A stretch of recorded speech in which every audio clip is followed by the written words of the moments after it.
Europa siempre ha sido en la historia el centro de la cultura, de la civilización, pero también de los grandes conflictos. Fue escenario de 2 guerras mundiales. Europa ha mandado, pero también ha sufrido y soportado. Una de las naciones que más ha destacado en la historia europea ha sido Rusia.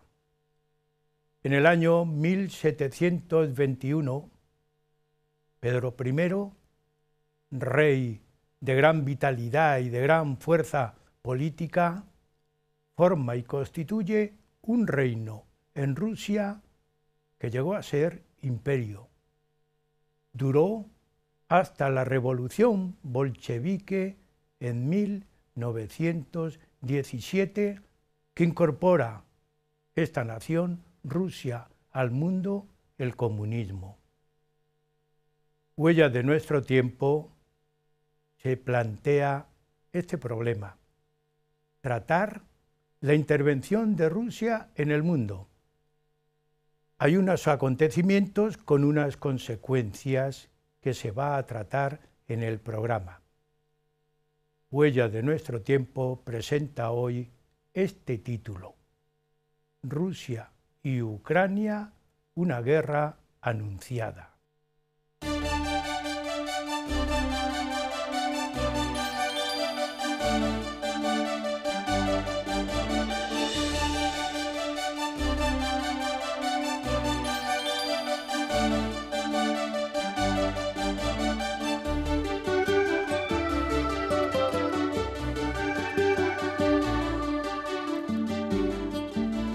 Rusia y Ucrania están planteando una problemática tan importante en el mundo que ha dado origen a una guerra. Guerra con unas consecuencias importantes para el mundo. El mundo está a la expectativa. El tema es importante, y no solamente porque supone una guerra, sino por la trascendencia que puede tener a nivel mundial. Hoy hablamos de mundo, hoy hablamos de gran pueblo mundo. El tema va a ser tratado y expuesto por don Juan Gómez Díaz, al que tenemos en el estudio y le damos nuevamente la bienvenida al programa, porque siempre los temas de actualidad hay que tratarlos con el rigor que merecen. Juan, y tú lo haces, así que bienvenido al programa. Muchas gracias. Amigo, don Juan Gómez Díaz es historiador, y siempre que aparece temas sociales, geopolíticos de la época moderna, él los trata, los trabaja, y para nosotros pues es una alegría y placer contar con invitados de esta talla. Don Juan Gómez Díaz, como historiador, es especialista en grandes temas. Ya habíamos tratado temas actuales como la caída del muro de Berlín, Hiroshima y Nagasaki, y hoy nos presenta y nos ofrece la problemática que tiene en el mundo actual nada más y nada menos que la intervención de Rusia en Ucrania. Eso ha supuesto una guerra, supone una guerra. Por ese motivo está con nosotros. Así que, Juan, con esta pequeña introducción, yo te pido, ¿cómo podemos situarnos? Estamos en el siglo XXI. Da la impresión que la civilización ha pasado por todo y se ha estabilizado, se ha enriquecido, se ha mejorado. No sé cuántas atribuciones más le podemos dar al siglo XXI, y resulta que estamos con los mismos avatares y los mismos problemas que teníamos en siglos anteriores. ¿cómo podemos situar toda esta problemática del mundo actual, Juan?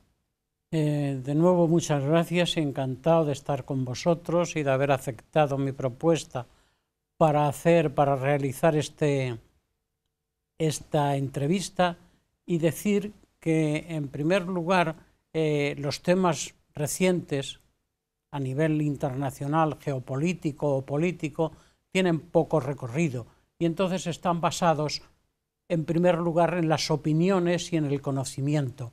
Las opiniones, pues, son como las olas, variables, cambian de dirección, son poco constantes. Sin embargo, el conocimiento es como las corrientes, profundas e inamovibles. Esa idea es la que trataremos de hablar aquí, de opiniones y sobre todo de conocimientos. Y en cuanto a la referencia de la guerra en los determinados momentos de la historia, que son todos, pues la verdad ahora llama la atención esta guerra. ¿Cómo es posible una guerra en el siglo XXI en Europa? Pues la verdad es que hay que decir que las guerras no han dejado de existir, lo que pasa es que no se metían en el comedor, en nuestro salón de estar, sí, a la hora de la comida, porque en África llevan en guerra en el 19, en el 17 y en todos. Y en Asia, por no decir lo mismo, pero esta se ha entrado sin permiso en el salón de estar de nuestra casa y sobre todo nos atañe. De alguna forma nos molesta y nos preocupa. Sí. Juan, a mí me plantea esto un problema como persona, incluso como estudioso. Yo no soy historiador, aunque he estudiado historia, la historia de España, historia universal, en otras épocas escolares, y me llama mucho la atención que el hombre es belicoso por naturaleza. Hay citas, el famoso Hobbes, que decía el hombre es lobo para el hombre, por poner un ejemplo. En un plano psicológico, yo siempre pienso, ¿será posible que la humanidad esté enferma? Porque continuamente estamos en guerra, continuamente estamos en lucha. Y yo pienso, Dios nos ha dado inteligencia, Dios nos ha dado libertad, por supuesto, todo está basado ahí, pero es que la libertad se anula por falsos juicios, por razonamientos equivocados, por enjuiciamientos, porque la razón, el razonamiento está basado en juicios, por enjuiciamientos totalmente descontrolados. Juan, esto es un problema de humanidad y de personas, ¿no te parece? Por supuesto, ya recordemos a Caín y Abel. Desde entonces la historia de la humanidad sigue eso. Pero más que estar enferma, pienso lo que quiere es estar sana y tener miedo a la enfermedad. Y por eso realiza esa serie de guerras, unas veces étnicas, económicas, políticas, territoriales, con afán de estar sano, de estar bien y que los demás estén mal. Pero en sí la enfermedad es por querer estar bien. Es decir, lograr mejoría. Eso es, mejoría, y si no mejoría, dominio, porque lo que mueve el mundo es el poder, no nos engañemos. Y entonces el tener poder puede tener una serie de desgracias a nivel nacional, la nación o la entidad geográfica, pero lo que quiere es tener poder. Eso es como se valora hoy y lo llevamos no solamente en las guerras, sino en las profesiones, en las ocupaciones de cada uno, el poder. Vamos a situarnos con este panorama opinable. Quien nos ve y escucha, por supuesto, debe estar a favor, en contra, o por lo menos enunciar otras opiniones, que todo está movido en este sentido. Nos situamos Rusia. Rusia en 1721 forma un gran reino y no ha parado de extenderse. Así es, pero en cuanto a lo de las opiniones, como decía antes, las opiniones tienen que estar basadas en el conocimiento, y una opinión dicha o escuchada a través de televisión o de la radio o de un periódico en estos momentos, pues nos llega a muy poco. Es más, si a algunas personas que libremente se expresan y tienen su libertad para hacerlo sobre la guerra de Rusia y Crimea, pues si le dijéramos que situaran dónde está Crimea, pues difícilmente lo podría, pero sin embargo se habla y bueno, está mal.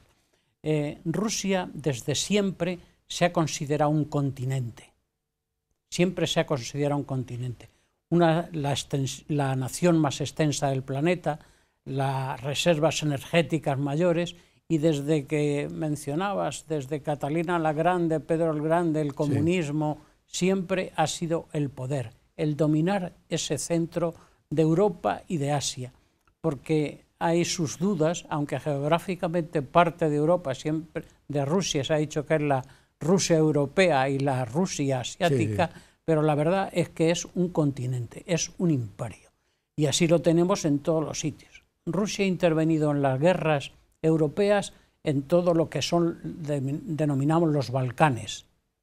De hecho, hay una frase, un nombre que se adjudicación a cuando una cosa es difícil de resolver, se le llama balcanización, en el sentido que los Balcanes siempre han estado. Rusia ha intervenido en Lituania, en Estonia, en Polonia, en Checoslovaquia, en Bulgaria, con el Imperio Otomano, con el Imperio Austrohúngaro, con los ingleses en Crimea, constantemente es por el poder. Y Rusia necesita un cordón sanitario que cuando lo pierde hay una nueva guerra para conseguirla. Imaginemos en la Primera Guerra Mundial, el Imperio Austrohúngaro no tenía nada que ver con Rusia, pero ayudó a Serbia para que fuera en contra del Imperio Austrohúngaro. Y así ha pasado con los demás países. Cuando el comunismo desaparece, se le ofrecen a Rusia ciertas garantías de que se mantendrá una especie de estatus alrededor. Pero ese estatus ha saltado por los aires. Polonia es de la OTAN, Checoslovaquia. Entonces se encuentra en una situación no de acoso y derribo, pero de alguna forma de presión. Sí, pero Juan, perdón, estamos hablando ya de 1942, es decir, que no fue hace poco tiempo. Desde 1922 aproximadamente a 1942 se forma ese bloque que tú estás expresando, ¿no? Esta unión, queremos denominarla de alguna forma, Unión Progresiva de la URSS, de Rusia. Y ahí ¿cómo le da solidez? Porque en 1991 se rompe ese bloque. ¿Cómo consigue esa solidez? Esa solidez la consigue Rusia con su poder energético y su poder expansivo. En cualquier momento, como decía antes, interviene y va poco a poco consiguiéndolo. Y me remito a lo anterior, ese cerco que tiene Rusia está por todos los sitios rodeada, al mar Báltico, al mar Negro, y a su oriente tiene a China, que China, además de ser amigo, y con amigos así, es mejor no tener enemigos. Entonces está una situación crítica. Y también creo que hay que destacar que de esta situación hay que decir que algo no funciona bien en las democracias liberales. No es posible de que esta situación se dé en estos momentos. Algo tiene que fallar. Los nacionalismos excesivos o excluyentes como el de Rusia u otros países, pero las democracias liberales están perdiendo terreno tanto en Europa como en Sudamérica. Sí, pero Juan, yo te he citado 1991 y da la impresión como que Rusia permite esos nacionalismos una vez que no existe ya la fuerza, digo la fuerza auténticamente del comunismo, porque el comunismo es un sistema político, sociopolítico, que no se conforma con el dominio externo de la persona, sino con el dominio total de la persona. Y es muy fácil, pero se rompe y como que hay una liberación exterior de todo ese cordón que tú vas poniendo al bloque político y sociológico y geográfico que es Rusia, y parece como que había una liberación. ¿Pero qué ha ocurrido posteriormente a eso? Ha ocurrido posteriormente que después de la desaparición de la URSS, en Helsinki hubo una conferencia de los mandatarios, prácticamente todos los mandatarios europeos, donde se acordaron una serie de puntos donde se tomaba en consideración que a partir de ahora no habría intromisión de un país en otro, se mantendrían las fronteras, se respetarían los partidos, y ese acuerdo de Helsinki da la impresión de que ha desaparecido. Rusia se ha visto engañada de alguna forma con el comportamiento occidental para el mantenimiento de esos acuerdos en Helsinki. Y es decir, ¿tú piensas que allí es donde está el origen de la guerra? El origen de la guerra de Rusia con Ucrania inicialmente, porque da la impresión, si en el año 2014 asume Crimea, en el año 2022, que es como poco recorrido histórico, como un día para otro, va a Ucrania. ¿Tú crees que el presidente actual, hay que denominarlo Putin, aunque nosotros no somos en este programa partidarios de ningún político ni de ningún personaje, sea grande, pequeño, importante, sino es para citarle políticamente, históricamente? ¿Tú crees que no es el principio de lo que puede recorrer? Es el principio si se dan las circunstancias que se han dado en Crimea. La guerra de Crimea no es la de 2014, la guerra de Crimea viene con el Imperio Otomano y los británicos. Sí, sí. Recordemos la carga de la caballería ligera en Balaclava. Eso es la salida necesaria de Rusia al Mar Negro. Si esas circunstancias se dieran con los países bálticos, en el mar Báltico tendríamos otra situación. Caso de que esto no se resuelva favorablemente, o digo favorablemente para las dos partes o cediendo, la próxima guerra o ocupación sería la de los países bálticos, porque entonces impedirían a Rusia la salida al Báltico. Y entonces se quedaría totalmente aislada. Es un imperio o un continente que no tiene amigos, está solo, no está afiliado a ninguno de los bloques, y eso hace que cualquier síntoma de posibilidad, no digo ya de ataque, pero de ocupación cercana de cordón sanitario, irían a por ellos. Yo me inclino que si no se resuelve lo de Ucrania, los países bálticos sería lo próximo. Sí. En la parte de Europa de Rumanía, Hungría, ¿eso está también entrecomillado con una interrogación o no? Pues también puede ser. Rumanía ha tenido sus fronteras y Polonia pues constantemente variables. Ha habido la zona de Besarabia en Rumanía pues era rusa, y no olvidemos la misma Polonia. Se habla del 1 de septiembre del 39 cuando el Tercer Reich invade Polonia, pero es que al mismo tiempo fue la Unión Soviética la que invadió Polonia. Esos países están sujetos a esos momentos, y sobre todo para los rusos el significado de la Unión Europea no es tanto como el pertenecer a la OTAN. Ya. Eso es lo que verdaderamente le alarma, aunque es una alarma más bien, no digo sentimental, sino de seguridad, pero no seguridad práctica, porque el que estén unos misiles puestos en Ucrania o en Rumanía, se le llama mucho la atención, es que los misiles están puestos a 2 kilómetros. Hoy día esos 2 kilómetros pueden estar a 100. Los misiles Rusia, sí, la cabeza más importante de bombas nucleares que hay, pues lo mismo están apuntando a Oslo que a Madrid, que a Nueva York. Eso no es lo de menos, es pertenecer a un bloque que puede incidir en su desarrollo. O sea, que tú piensas que, no sé, de una manera sentimental, quiero utilizar estos términos, aunque la guerra no es sentimental, al contrario, ¿tú crees que porque piensan, es que no están conmigo? Yo creo que el que estén con la OTAN, esos países limítrofes, es decir, no están conmigo, no son míos, no es una posesión material, sino es una posesión de compromiso.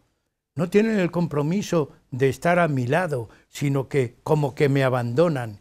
¿Tú crees que ese sentido puede estar pesando en el pensamiento del presidente de Rusia en estos momentos? Claro que está, por supuesto que sí.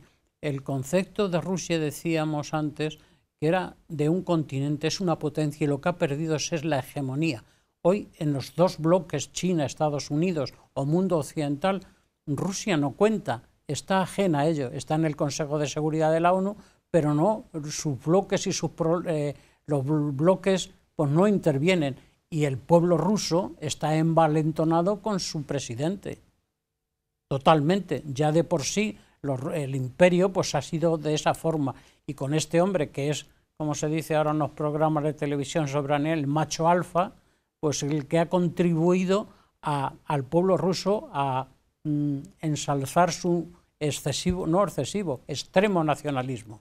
Sí, pero fíjate, yo ahondando un poco en el pueblo ruso, por poner situaciones, yo comprobé en una visita que yo hice a Moscú, que entre el pueblo existían como dos grandes pareceres. Un primer parecer es la nostalgia de aquellos que vivieron en el comunismo, que lo asumieron, lo asimilaron y se conformaron. Y le dieron lo mínimo para subsistir y vivía tranquilamente. Le protegían. Pero aparecía una fuerza, estoy hablando del pueblo ruso, una fuerza en el pueblo ruso como de evocar, de reconstruir el pensamiento desde el siglo XVIII y el siglo XIX, en donde se incorporaba la civilización moderna, el pueblo. Evocaban que ellos no son proclives y muy dados a hablar lenguas y a conocer lenguas, ellos intuían o por lo menos se inclinaban al conocimiento de todo lo francés, hasta el extremo que en San Petersburgo, en su gran museo, inicia la pintura francesa e italiana a partir del siglo XVIII, salas enteras de pintores.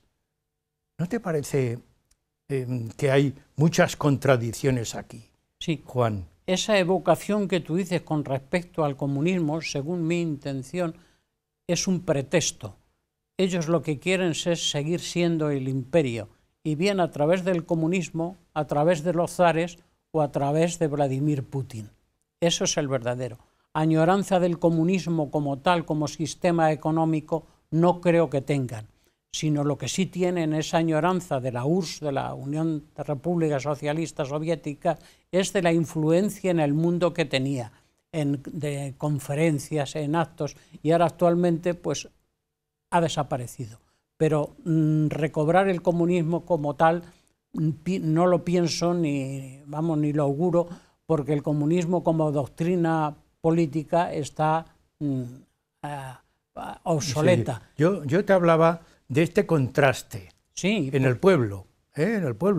Cuando opina el pueblo, hay quien dice, yo añoro aquellas épocas de esplendor de los zares, en el ámbito sociológico, religioso incluso, porque el pueblo en general es religioso, en cualquier momento y en cualquier punto del planeta. Cuando hablamos que estos no son religiosos, el hombre siempre tiene esa inclinación, ¿verdad? Esa tendencia. Y aparece ese concepto de decir, de evocar. Oye, es el siglo XVIII y el siglo XIX nos acerca a Europa.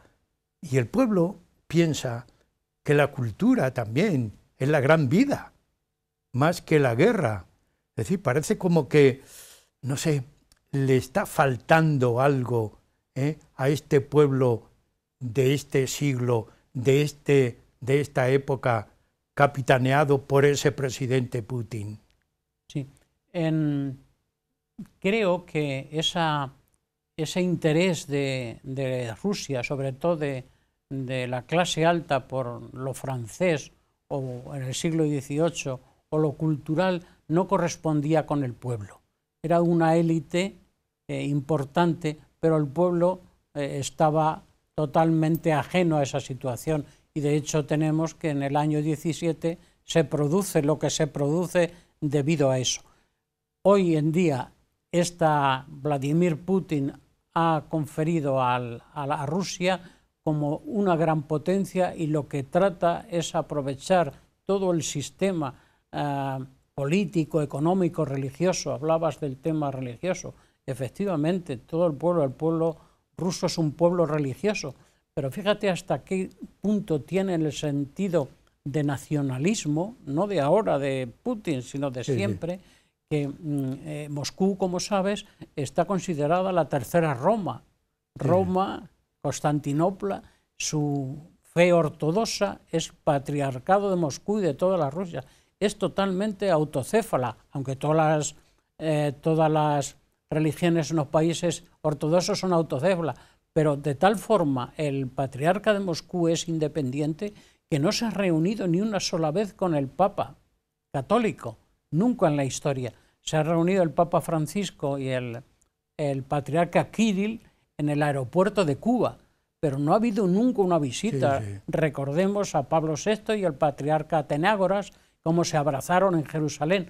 Las religiones que en Rusia están permitidas son el cristianismo ortodoxo, el budismo, el judaísmo, y el cristianismo, budismo, judaísmo, y cuatro, no recuerdo ahora mismo cuál es la otra. Y sin embargo, de la Iglesia Católica no dice nada, no hay un intercambio de nada, nunca un representante del patriarcado de Moscú ha estado. Y Putin pues ha sabido utilizar a la Iglesia ortodoxa como baluarte también y como apoyo para ese nacionalismo que quiere conseguir.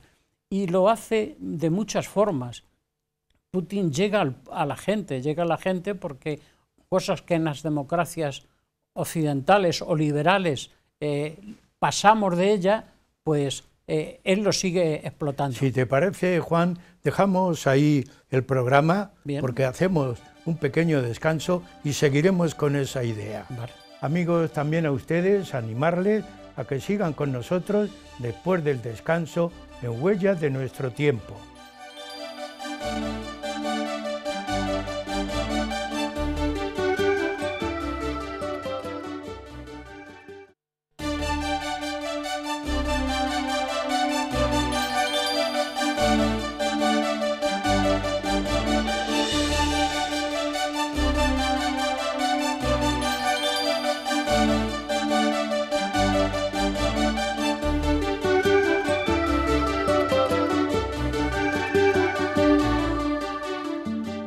Seguimos en el programa Huellas de Nuestro Tiempo, que hoy nuestra reflexión va camino de la guerra, acompañado de la guerra tristemente. Pero estamos haciendo un enunciado de toda una problemática que aparece en el siglo XX, cuando una de las naciones europeas y asiáticas, Rusia,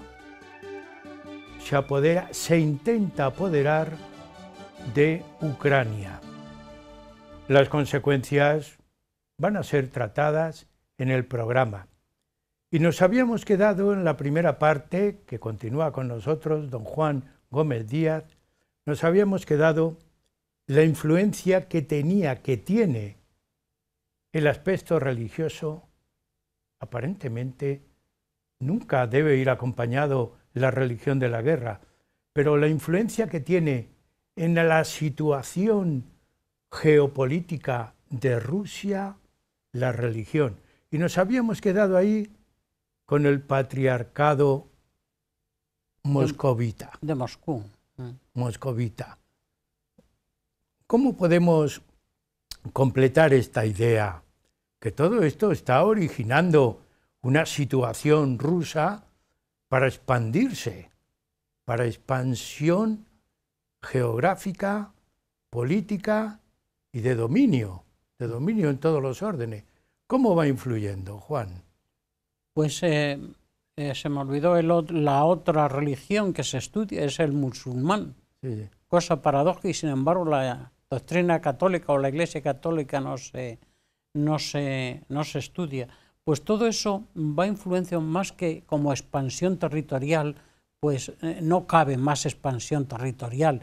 Ellos prefieren que esos estados sean independientes, pero independientes dentro de su órbita, lo que antes se llamaba países satélites. Sí. Más expansión no puede ser. Es decir, el término satélite es adecuado. Países satélites, así se les llamaba.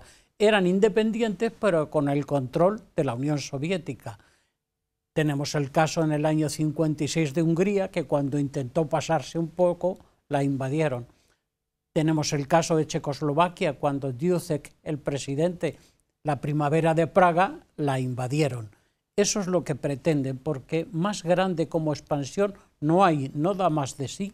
Tener en cuenta que Rusia tiene aproximadamente unos 100 idiomas oficiales y 11 usos horarios. No se trata de expandirse, se trata de influencia, que eso es lo que ha perdido, que es lo que tiene. Estados Unidos no consigue territorio ni quiere expandirse, pero su influencia está hasta en la guerra de Mali o en la guerra de Sudán. Y en el caso concreto de Ucrania, las dos zonas que lindan con la Unión Soviética, el Donetsk y el Lugansk, son de influencia de idioma, es lo que hace que, amparándose en esa protección, como los alemanes se ampararon en la protección de los alemanes en los Sudetes o en Danzig, para justificar esa invasión. Vamos a situar también cómo se encuentra Europa geopolíticamente en estos momentos. También hay que tratarlo, porque hay que, diríamos, plantear todas las cuestiones que dan origen a la invasión, que es a donde vamos a llegar. ¿Cómo está Europa? Bajo mínimos. Europa está bajo mínimos. Hay escenas que alarman.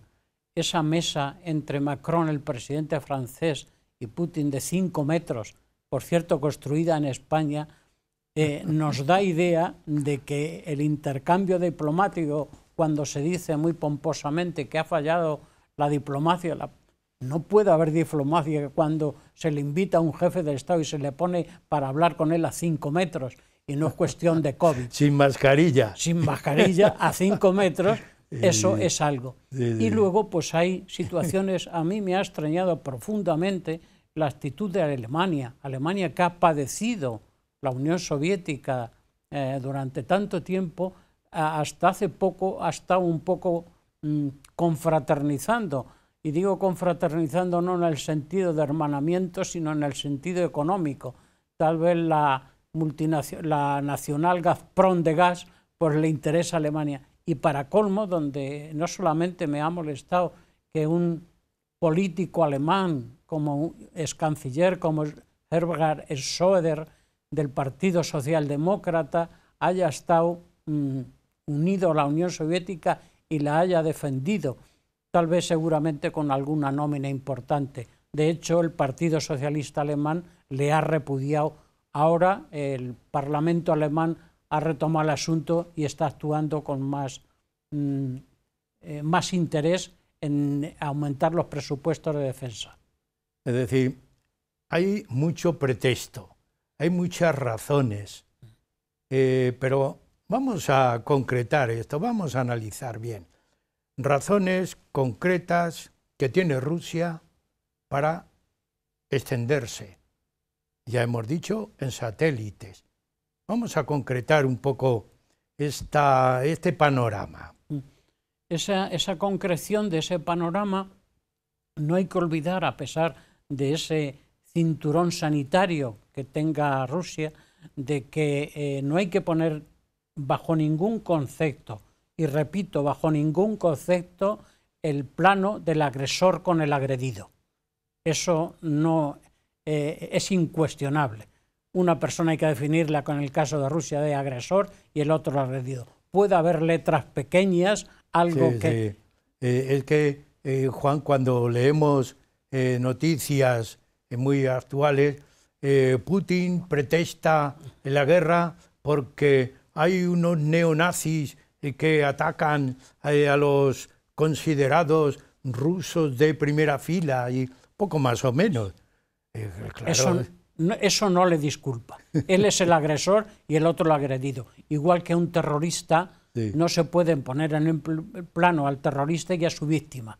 Eso hay que tenerlo claro. Sí, sí. Incidiendo de nuevo en el tema, es que Rusia necesita ese control sanitario, de ahí lo de la ocupación de Afganistán, para tenerlo también controlado. Irán, Finlandia, todos esos países tienen que estar de alguna forma no solamente neutrales en el papel, sino en la potencia militar y económica. Ha citado Afganistán, y también leyendo últimamente pues todas las noticias, todos los corresponsales de la prensa que están en muchos países del mundo, aparecen miedos aplicables nada más y nada menos que a potencias como Estados Unidos. Putin percibe el miedo en Estados Unidos y en otros, en Europa. En este análisis que has hecho tú, es decir, Estados Unidos tiene miedo a enfrentarse, lo percibe Putin, y Europa está llena de miedos. ¿Tú crees que en el ámbito auténticamente histórico eso puede tener consistencia? Puede tener consistencia si no cambia de política Europa. Europa está bajo mínimos. Todo lo deja en cuestiones de armamentista, no hay que echar mano a los presupuestos, ningún país dedica nada, todo es el buenismo, y esos valores otros países los están utilizando, como es en el caso de Rusia. Hay cosas impensables en Rusia que hace Occidente. Y sin embargo, pues los occidentales, Europa, vivimos en unos alegres años 20, como entre las dos guerras, en que no queremos darnos cuenta de nada. Y estamos viendo que, por un lado, los Estados Unidos, China y Rusia están pendientes de esas situaciones, porque la crisis de Europa no es solamente económica o política o militar, es sobre todo moral. Los valores que ahora mismo tienen otros países, ponemos por ejemplo no a Rusia, sino a los Estados Unidos con su aparente liberalidad en todo, es un país conservador. Y sin embargo, cualquier cosa aquí nos llama. ¿Cuántas veces habríamos oído cómo las plazas estarían llenas si Estados Unidos hubiera invadido Cuba? Hablaríamos del imperio yanqui como algo nefasto, y Cuba está a 15 kilómetros de Miami. Y sin embargo, del tema de Rusia, pues ha logrado unir a los radicales de ambos lados, unos por un lado y otros por otro. Pero de una invasión en toda regla como la que está ocurriendo, nadie dice nada. Estamos buscando razones. Hay muchas, ¿no? Hay muchas, y militares sobre todo que son de dominio. Imaginemos lo siguiente: el poderío que tiene Rusia pues está centrado en su continente, en su territorio. Hace pocos días el presidente Sánchez estaba dando una conferencia en Lituania, acompañando a las tropas españolas del Ejército del Aire, y tuvo que y su colega lituano, y tuvo que suspender la conferencia por una alerta, un scramble, algo real, por la presencia de aviones rusos en el espacio aéreo lituano. Caso concreto en España. Hace poco tiempo, un avión Sukhoi 35, uno de los mejores del mundo, estaba en el Cantábrico cerca de Bilbao. Más detalles. Un Tupolev 160, un bombardero estratégico, estaba en Gijón. Tuvieron que salir 2 cazas Phantom españoles, aviones inferiores, a interceptarlos. ¿Qué hacían 2 aviones? No es porque tuvieran en España interés. ¿Qué interés puede despertar Gijón para la Federación Rusa? Pero es controlar el poder, controlar la OTAN en todo momento. Es decir, has hablado de España también. Aparecen en la prensa fundamentalmente de la última época las intervenciones, o por lo menos las situaciones que tienen algunos de nuestros soldados, parte de nuestro ejército, en esos puntos estratégicos de la OTAN. Esa participación es una contribución, es una obligación. ¿Cómo está España ahí situada? Es una obligación, en primer lugar, porque pertenecemos a la OTAN y sobre todo en temas del Ejército del Aire, de la aviación, porque los soldados, yo no creo que ningún soldado español estaría dispuesto a ir a Ucrania, pero ni el español, ni el francés, ni el danés.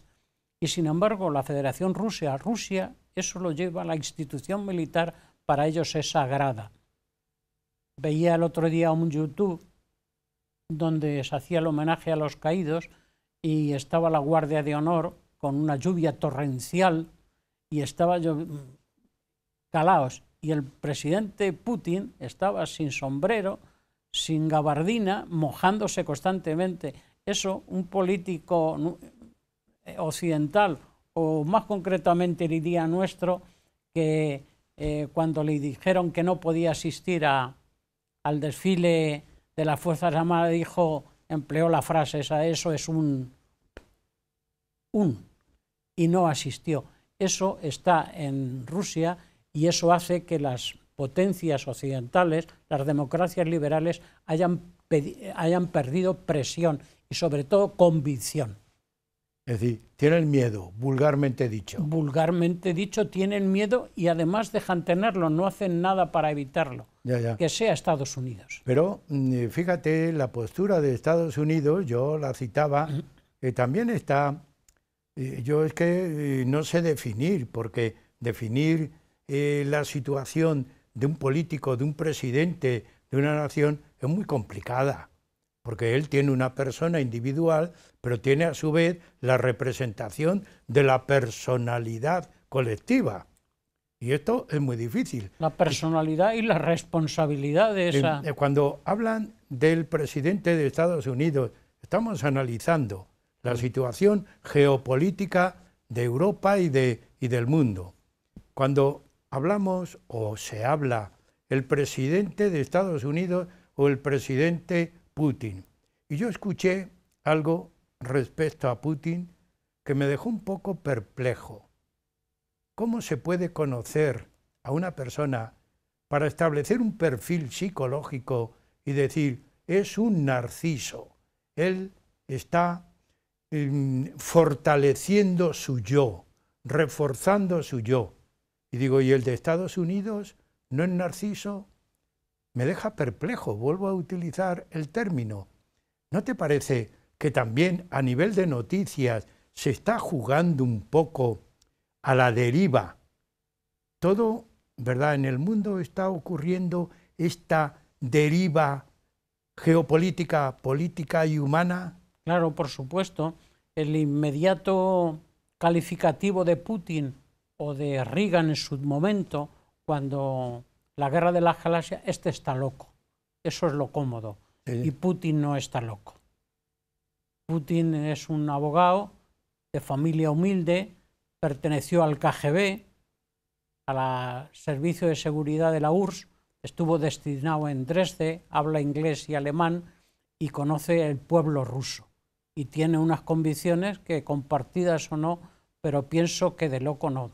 Lo único que le debe preocupar el tema militar de Ucrania, no creo que no le quite el sueño, porque sabe que los occidentales no van a intervenir bajo ningún concepto, porque sería la guerra mundial. Lo que le debe preocupar es que la invasión de Ucrania no le ha salido tan redonda como él esperaba en cuanto a rapidez. Y las sanciones que Occidente va a hacer a Rusia, que van a ser importantes al principio, no se van a notar mucho, a corto o medio plazo, pero las sanciones van a ser importantes. Leí hace unos días que una empresa textil había cerrado 500 establecimientos en Rusia. Eso sí le puede hacer daño y tal vez dentro de su propia nación la oposición a ese extremo nacionalismo. Estamos hablando ya de las consecuencias, de la repercusión que tiene la invasión de Ucrania, que es una invasión, ya hemos dicho, simbólica, porque puede haber más. La primera de las que pueden ocurrir. Pero entre los miedos, los reparos, los enjuiciamientos, las consideraciones de Europa, aparecen situaciones como depende Europa de la energía que viene de Rusia. Esta es una gran consecuencia, es un gran motivo para estar... Totalmente pienso que no. De hecho, en ese aspecto España puede cobrar un papel importante en la transmisión del gas a través de los Pirineos, pero indudablemente, aunque dependamos la Europa occidental del gas ruso, también es cierto que si tú tienes una cosa y no la vendes, no tienes nada. Ellos también necesitan vender gas, igual que los árabes necesitan vender petróleo, porque si no, no tienen nada. Pero las sanciones a nivel, aunque lo de que llaman ahora la exclusión aérea no se pueden dar, pero puede hacerle bastante daño a Rusia las sanciones, que ahí es donde está trabajando Estados Unidos. Y sobre todo, sean cosa también extraña según la situación que estamos, que Europa lo ha secundado. Tengamos en cuenta que Inglaterra, Boris Johnson, Macron, el presidente Sánchez en España, todos han apoyado las sanciones y están unidos en ese aspecto, cosa que en otros momentos no ha sido así. La única, como decía al principio, ha sido Alemania, pero ha vuelto y ha incrementado todo y se ha puesto del lado de... Es decir, estamos hablando de una Unión Europea, bien a través de la OTAN o sin OTAN, pero lo importante es que la Unión Europea se mantenga unida por lo menos en criterios firmes y seguros. Eso es lo importante. Eso es lo importante, y no solo económicos, porque siempre hemos hablado de la Europa de los mercaderes, no solamente, sino en el aspecto ideológico. Tiene que haber una unión, no puede el presidente francés o el italiano decidir. Europa es una gran potencia, pero no solo económica, y que con su opinión unánime puede ser verdaderamente pesada en las opiniones de otros países. Estamos en los, vulgarmente dicho, los 5 últimos minutos del programa. Hay que detallar posturas. ¿Qué posturas debe tener? Hemos enunciado mucho y hemos hablado mucho de situaciones, de intervenciones, de historia. Hemos hablado bastante. Pero ¿qué postura debe mantener Europa y el mundo ante situaciones parecidas? Porque se pueden producir en cualquier lugar del mundo, de la Tierra. ¿Qué posturas hay que Pues más señalar y destacar. Pues más que enumerarlas, que creo que todos los sabemos, es estar unidos. Eso es lo verdaderamente importante, porque el detalle en qué postura, cada momento surge una postura distinta, pero sobre todo que Europa sea una Europa unida, que la Unión Europea sea eso, y que el Consejo de Seguridad de la ONU sea eso, una reunión de personas y de países que están unidas contra algo, contra los nacionalismos o los ultranacionalismos y los dictadores. Esa es lo más importante de ver la Unión Europea en Estrasburgo votar en contra de Rusia, la mayoría, o en la ONU 139 contra 30 y tantos, pues eso da satisfacción de que estamos por el buen camino. En nuestro programa no tenemos más remedio que, sin ser partidarios de A, ni de B, ni de C, defender algo muy común para toda la humanidad y muy perseguido, que es la paz.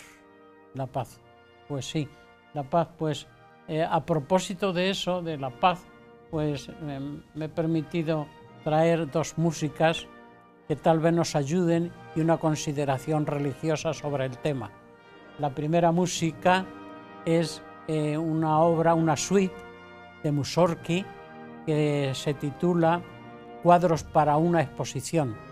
Esos cuadros para una exposición, murió un amigo suyo donde había puesto 15 cuadros y de ellos hizo una música, y una de ellas es La Puerta de Kiev, una música preciosa. Ahí la tenemos en pantalla, La Puerta. Esa es una copia de La Puerta de Constantinopla, no sé si estará destruida, y esta es la música que se titula La Puerta de Kiev, dentro de Cuadros por una exposición. La escuchamos. Que además está interpretada por la orquesta Voces para la Paz.